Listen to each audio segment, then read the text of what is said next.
So we're going to create a syncopation animation. So a syncopated animation is something where the elements are displaced, so it creates things that look more natural. So like these raindrops look more natural when there's a couple different ones happening at different times and there's a few different sizes, rather than them all starting at the same time and all being the same exact length. So it creates a more natural looking animation. It's also a term in music used to accent or stress something, so you may have heard the term before. So for this project, I'm just going to be showing you the techniques, and then it's up to you to add your own creativity into it. So if you just do raindrops the way that I'm doing it, that'll be fine, but you won't get all of the points for the creativity part on the rubric. So to really get all of the points, I want you to be thinking creatively. Think about how you can use these tools that we're learning to make something unique. So we're going to start with the raindrops, and the raindrop is just going to be a line and a circle, and we're going to make a library animation and have it repeat, and then we'll go over how to syncopate it.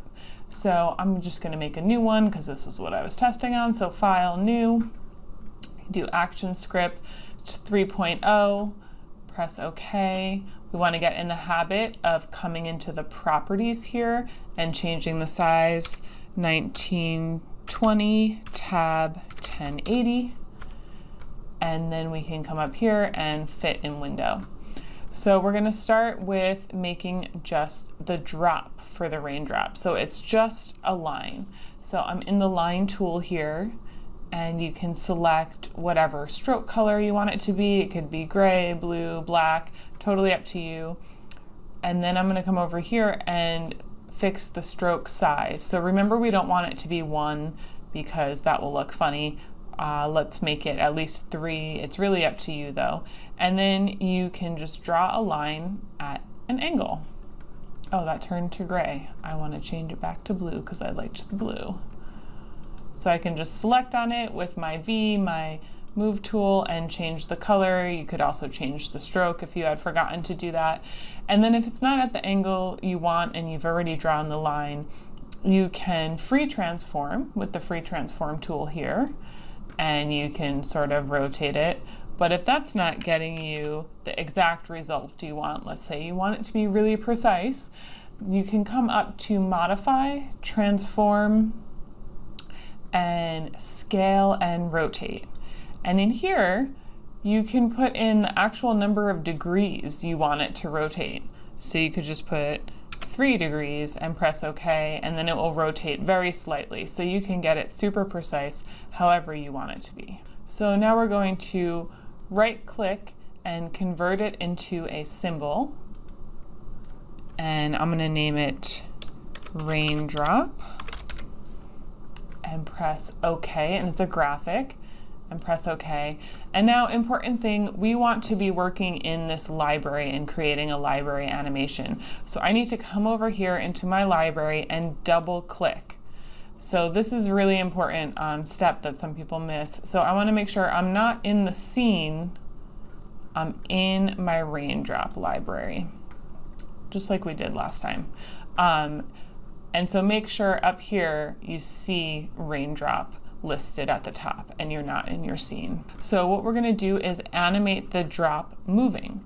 So I'm going to move it to where I want it to hit the ground, which maybe I'll have down here a little more. I'm going to press V to make sure I'm in my selection tool. I was in my free transform tool. So maybe you have it down here. And remember, this crosshairs is where it's being placed, so you can think about how you're going to place it on your scene later. Whoops, see, I grabbed that by accident, and I'm just going to do Control Z, and make sure I have the whole thing selected.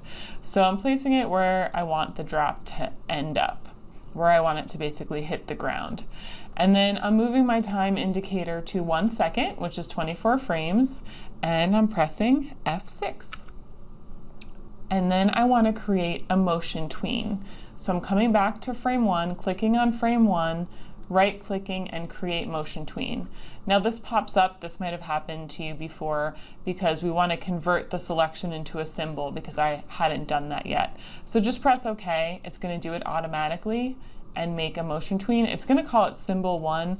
And right now we're not going to have a lot of these, but it's good to get in the habit of just naming these as you go. So I'm going to call this one the drop, because we're also going to have the puddle. Okay, so it's named. We see that this is a solid bar. That means it's a motion tween. We have it all set up. Now we're going to make it move. First, I need to come to this 23rd frame, click on here, and press F6. So it sets up the keyframe where I have my drop ending at. And then I'm going to come back to frame 1, and I'm going to drag it to where I want it starting. And you could have it start wherever. And you want to make sure you see that animation path. So if you don't see the animation path, I'm just going to Control Z, Control Z. You might have forgotten to add the keyframe here. So the keyframe needs to exist within the tween. That's why I'm pressing on this 23rd frame here, pressing F6. Then I'm moving my time indicator, or just clicking back to frame 1, selecting on frame 1, and then just dragging it up to the top. So if you don't see this animation path, it's not going to be animated. You can press play to test it. So there's the raindrop falling. Next thing we're going to do is create the little puddle that it makes. So we're still in this raindrop animation. We want it to all exist within the animation, and we want a new layer. So for this, I can start naming it. I can call this the drop. And then we need a new layer here, which is this little piece of paper. And we can call it the puddle. And you can drag it to the bottom just to keep things making sense. Now the puddle is going to start where the raindrop ends. And we're just going to make that with the oval tool. So I'm going to grab the oval tool, and I have my time indicator here where the raindrop is ending. So the oval tool is right here.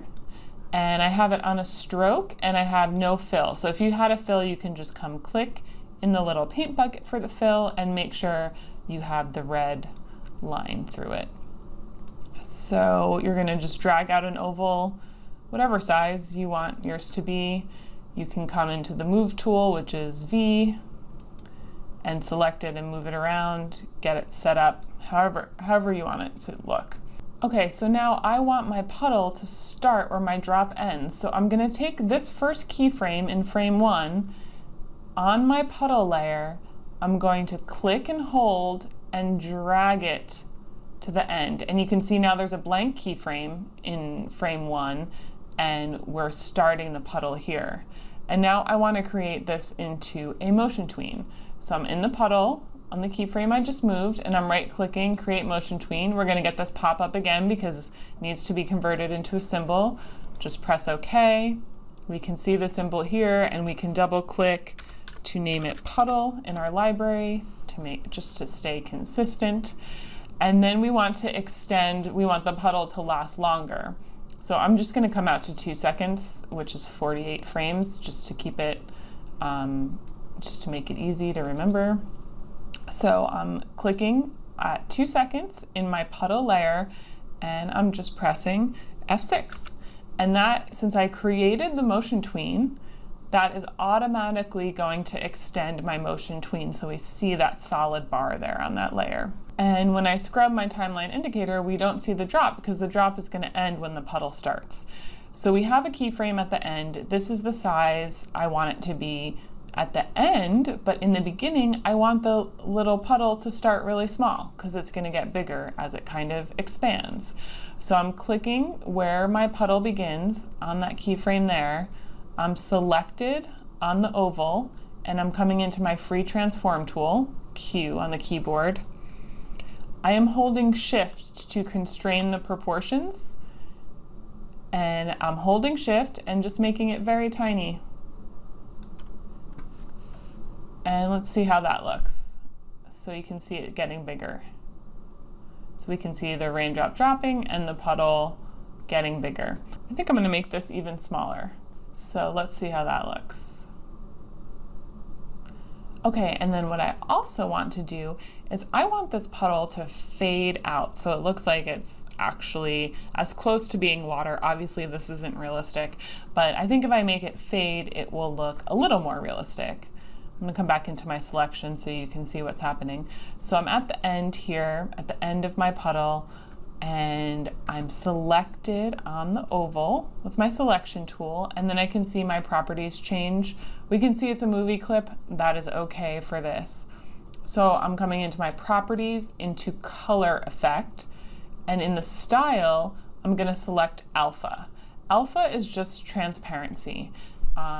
You'll see RGBA a lot, and that is the color spectrum. So R is red, G is green, B is blue, and A stands for alpha, and alpha is a transparency. So I'm just going to come in here and type 0 and press enter. And let's see how that looks. I'm gonna scrub through. I'm always testing as I'm going, and we can see the little puddle kind of disappearing. So whatever you end up doing, make something that transforms and fades out and is changing size, at least 2 layers in your library animation here to make it look good. You can also make it faster. Let's play it and see how it looks. You can always make it faster by dragging these tweens. So I can make this shorter, I can make that go to 15, and then I can click on this layer, I can click where it says puddle and drag this whole thing over. And then I can make this shorter. So that's really up to you. Just always be adjusting and testing and seeing how it looks. That looks pretty good. Okay, so if you haven't saved yet, now's a good time to get in the habit of that. Just press Control S. Make sure you're saving it, and you want to make sure it's in a folder. I make folders for each project, or I'll just call this tutorial. So make sure you keep everything organized and save, and then just get in the habit of pressing Control S all the time. So now I'm going to come back into the scene. So I'm up here in the top left and I'm clicking back into the scene. And we can see we have the drop and the puddle, but we named our whole library animation Raindrop. So remember, we can just drag these in. So I'm on frame 1 and you can drag it in. And we can drag in multiple ones, but first we're gonna set up the length of our animation. So it's 10 seconds, right? So I'm gonna come out to 10 seconds and click on the frame there. Click on the frame at 10 seconds and press F6. So let's see, let's come back to the beginning, and we can see the raindrop playing over and over. So what we want to do is just make sure you're on frame 1. And I'm actually going to delete these and start over to make sure, because I wasn't sure if I was on frame 1 when I did the first one. So let me just get rid of this stuff. Get on frame 1 and just add the raindrop. So add a bunch of them all around. It can be kind of random, and play and see what that looks like. So they're all hitting at the same time, and you can see I probably need some. I'm going to come back to frame 1, so I'm clicking on frame 1 before I drag more in, and I probably need some like over here. Let's see if that looks better. Press play. And anyway, you can spend more time setting yours up. So I don't want to spend too much time on that. So you can see that looks okay, but they're all happening at the same time. So that's not very realistic. And what we need to do is to syncopate it. So what the way we do that is we duplicate this library animation that we created, and we just change it on the timeline a little bit. So we're going to change the speed, and we're going to change where the actual animation starts. So all I have to do is right click and duplicate. And I'm gonna call mine Raindrop 2 just to stay organized, and press OK. And then I see Raindrop 2 in my library here, and I'm double clicking into it. And now I can press on the actual, if I press on the layer here where the layer name is, it selects the whole thing, and I can drag it out. And then I can select this whole thing and drag it out. And then I can think about maybe making this one longer. Maybe I can make the drop of this really longer, a lot longer. So you can just drag these layers around, kind of test them and see how they look. That looks good to you. And maybe that was too long, so maybe I'll make that a little shorter. So the important thing is that it's starting, I have this now starting at 1 second instead of starting at the first frame at 0 seconds. So we want to alternate them. And then you can just save, this is a good time to save, come back into the scene, and we can take Raindrop 2, make sure you're on frame 1 in your scene, and we can take Raindrop 2 and we can start placing those around randomly.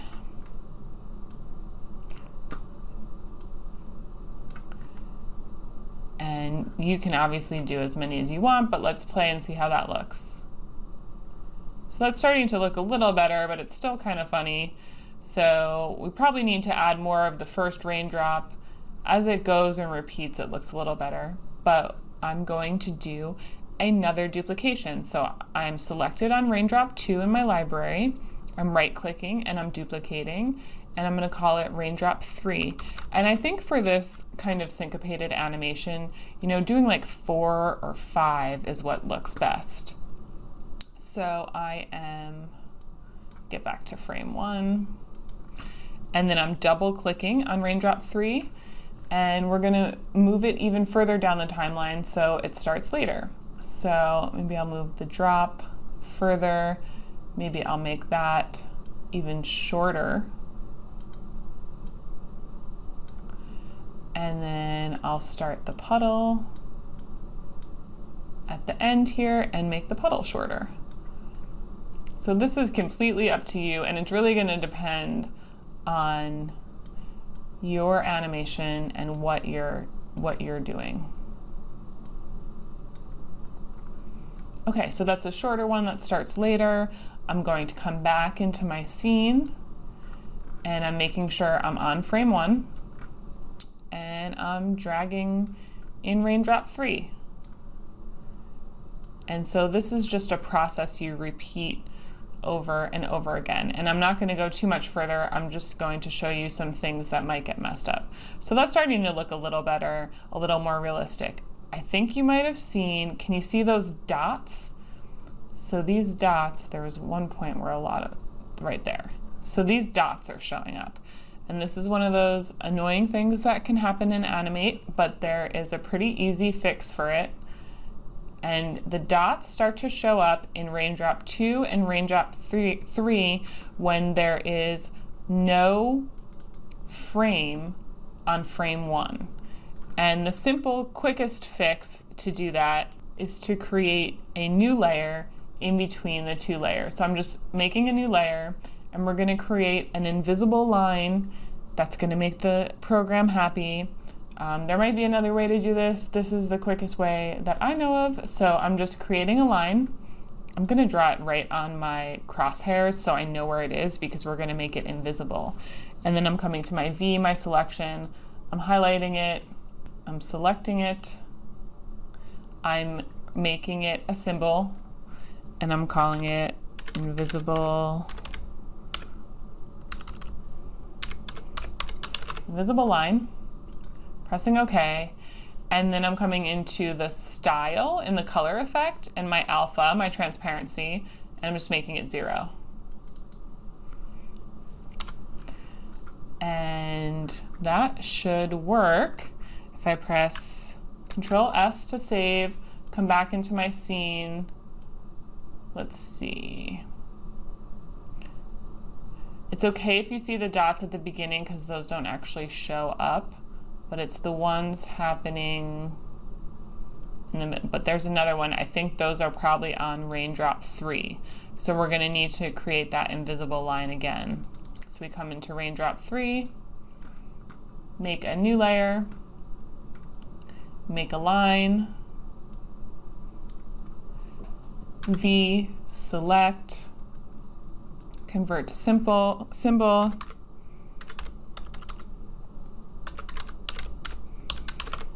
invisible line, come to alpha, it does it as 0. Let's come back to the scene, I'm going to save it, and let's scrub through and test how that looks. Sometimes with this it gets kind of confusing because there's the dots of the actual raindrops, but I think, yeah, that all looks good. So if you see, I don't want to see any of those dots on yours, so make sure you fix that if that's happening with yours, and it probably will because you're syncopating it and you're going to have some that have nothing in the first frame. Okay, so you can do anything falling from the sky, things growing up from the earth, you can do something more abstract, you can really do whatever you want. I want you to exercise your creative muscles of your brain on this one and think of a way you can use these tools in a fun and interesting way. So we're going to add a background image and we're going to use royalty-free images. This is this website Pixabay. I'll put a link in Canvas. You might have used it before. This is also called copyright-free images, and these are images that artists have put up here and you don't have to pay for them. You don't want to just grab anything off Google Images because many of those images have copyrights attached to them, and I want you to get in the habit now while you're in school with using only legal and free, copyright-free imagery, because when you go out into the world, if you do just grab something off Google Images and if you're making a profit off of it, you can get sued because that's someone else's artwork. So always make sure you're using these royalty-free images and music. Pixabay is a great source. So you can just search for anything. I can search for rainy day, and I can just pick any photo I want, and I'm gonna select on the free download. Now I wanna make sure I can fit it into the 1920 by 1080 size. So you wanna make sure it's big enough. If you select a photo and it's not big enough, you should pick another one. It's better to have the size. You don't want it to get all pixelated. You also don't have to do a photograph. You can do something more abstract or something that's just like an animated looking or a cartoony looking background. This is completely up to you.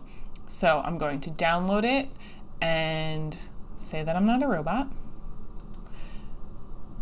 And then it's going to ask me where I want to download it. You should make a folder for each of your assignments in this class to stay really organized. So save it in your folder for this project or you're going to get super frustrated. Okay, so to bring an image into Animate, there's a couple different ways to do it. You can file import. If you import it into the stage, it's going to put it into whatever layer you're selected on. If you import it into the library, it's going to add it here into your library and you can drag it into any layer.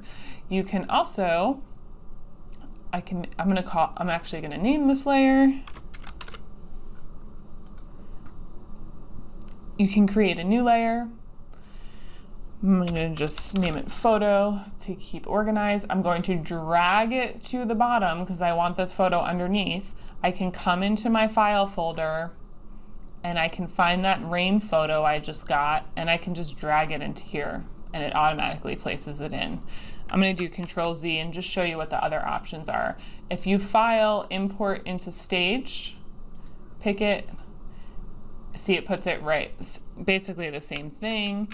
If you file import into library, it adds it here and then you can drag it here. But it doesn't fill up the space the same way. The one thing you want to be careful of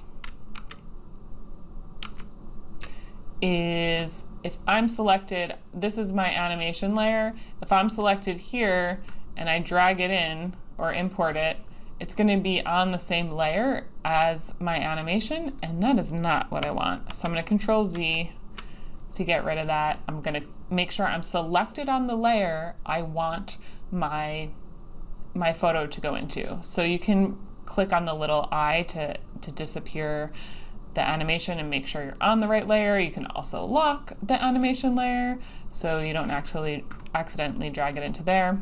So, all right, get that in there. You can test what it looks like. Obviously, it's not super realistic. You can think about a lot of creative things you can do. If I was going to spend a lot of time on this, I would be certain that my little puddles all ended on some hard surface here. So on the lamp or on the wall here or on the ground, I would take my time to really think about how that's all being set up. But I don't want to waste your time doing that, because I think you can figure out how to move stuff around using those crosshairs in the library animation. Like if I was really smart, I would have made my puddle in the crosshairs, and then I would have known exactly where my puddle was going to end, and I could place them all within my scene exactly where I wanted it to go. Okay, so we're also going to add music. So same thing, you want to be using all royalty-free, copyright-free music. And this is another link that I'll put on Canvas. This is a great place to go, and also Sound Image. So on this website, you want to come to the royalty-free music link, and you can just look through a ton of stuff. I like the video game ones. You can really pick whatever you want. Let's see what this one sounds like. So you click on it, download as MP3. You want an MP3. And again, put it into your folder with your other stuff for this project, so you stay organized. As you can see, the more files and stuff we get, the more organized you want to be. So this is the same thing as adding an image in. You want to create a new layer. I'm just going to move it down to the bottom, call it music, and you can file, import. If you import to stage, it'll import it into whatever layer you're selected on, and we can see the waveform shows up in here. It's also automatically in our library. Where did it go? Here it is, little music. So when you click on it, if I click on frame 1 in this layer, I have these options that show up in the properties. So I can come into the effect, and I can click on the little pencil icon and edit the sound envelope. We can do a fade in, and you can press OK. You can also click on it again and do, sorry, let me cancel out of that. I can come to the end here, click on the last frame, click on the envelope, and do a fade out. And then you'll see, let's get back in here. Okay, sometimes you have to click out of it. You have to press OK and then click back in the envelope. There's some quirky things in this program that you just get used to. Now we can see this line was created here, and we can adjust. This is like the volume level. So this is what how the fade in was created, and we can sort of scrub along. And let's say it comes up here and it's like way too loud. You don't want it to be that loud. You can be testing it. You can pull this down, and then you can see how if it didn't fade, for some reason it didn't fade out. So I can just click and make a new point there, and then I can click and make a point here and drag that down to fade it out. You can really spend a lot of time, but I can make, as many points as I want. So I'm going to press OK. We can come back, turn my volume on, and we can test that out. And obviously this music does not go with this image, but that's fine. All right, so play around with the sound. You can do whatever you want. There's some important things about exporting the music that I want to go over. So these are really important, and don't forget to do them, or it will not play the music when you export it. So I'm coming to frame 1. If I'm on frame 1 and I press play, I can hear the music. But if I click over here and start somewhere in the middle and I press play, okay, I had already set it up from last time I did it, so let me come back and have it, get it back to the default. So the default you're gonna be at is event. This, I'm on frame 1, I'm in my music layer, I'm in the properties. The sync default is event. This is like a video game thing. So if I'm on event, when I'm in frame 1 and play, the sound is on. But if I click somewhere in the middle of my timeline and press play, you don't hear anything. That's just the default of how Animate is set up. So you want to come back, click on frame 1, and make sure sync is changed to stream. This is really important or it's not going to export properly. Okay, so just make sure sync is changed to stream. That's what it should look like.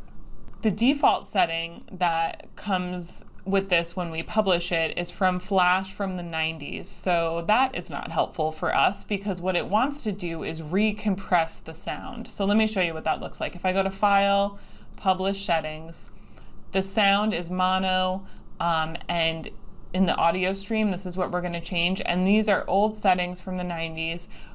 It will recompress it, and compression just makes the file smaller, which creates a lower quality.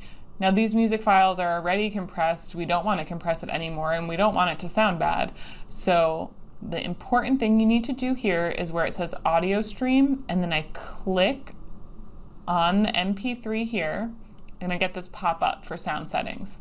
You can change it if you know about music and you want to. This would be maybe the only appropriate one you would change it to, but for most of you, leave it at an MP3 because that's what the file started as. But what we want to do is change the bit rate to the highest one, 160, and from the quality, we want to make best. And then we want to uncheck convert stereo to mono. We want it to be stereo, not mono. So this is what it's going to look like. You press OK, and then you can check here. It says MP3 160 stereo. You want to make sure to press OK after you do that. Okay, so you're going to save it, Control S, wasn't in here, Control S, and then you're going to File, Export, Video, and this is the same thing as we've been doing. Make sure the render size is correct. You want to make sure convert video with media encoder. We want it to go to media encoder because remember it's creating an MOV file, and that is not what we want. We want an MP4.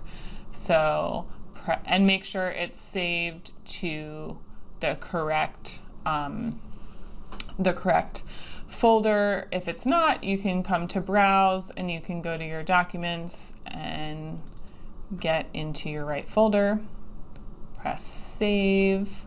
So just make sure that that address looks correct. Press Export, and then Adobe Media Encoder will open. Okay, so the important things here are that it's H.264, which is going to make it the MP4. If you don't see that, you just click on here and you make sure it's at H.264, and then you want to change, you want to come in here anyway, so you can get in there either by clicking on this or clicking on custom and get into this export settings window. You want to make sure to come into the video settings here and change the bit rate. So you scroll down, make it 25. That's Blu-ray quality, so I don't think you need any higher than that, but you can go higher if you want, but at least 25. And it's automatically will change the maximum once you change the target bit rate. Then you press OK, make sure video and audio are checked. They should be automatically. So press OK, and remember you're not done at this point. You still have to press the little green play button, and then you'll watch it working, and it will save as the MP4. So you can come into your folder and you can see that it's saved there. And it's always a good idea to check the sound. I turned my sound off, but it's always a good idea to check that everything's working. Yep. and that it sounds right. And so if it's not working, it's also a good idea to just go back and make changes and get it right. This is a big part of design and working with these kinds of programs is you're having to tweak stuff, you're figuring stuff out, you're testing it. If it doesn't export properly, go back and fix it and make sure it looks good. Always test it before you submit your project. So a big part of this project is bringing your own creativity into it, thinking about ways you can use these skills that you've learned and the skills you've learned in the past projects and make something really interesting and fun. Now, if you do the rain, you'll get a lower grade. You can do that to just practice the skills, but if you want a really good grade, do something awesome and creative. If you have questions about it, you can always email me.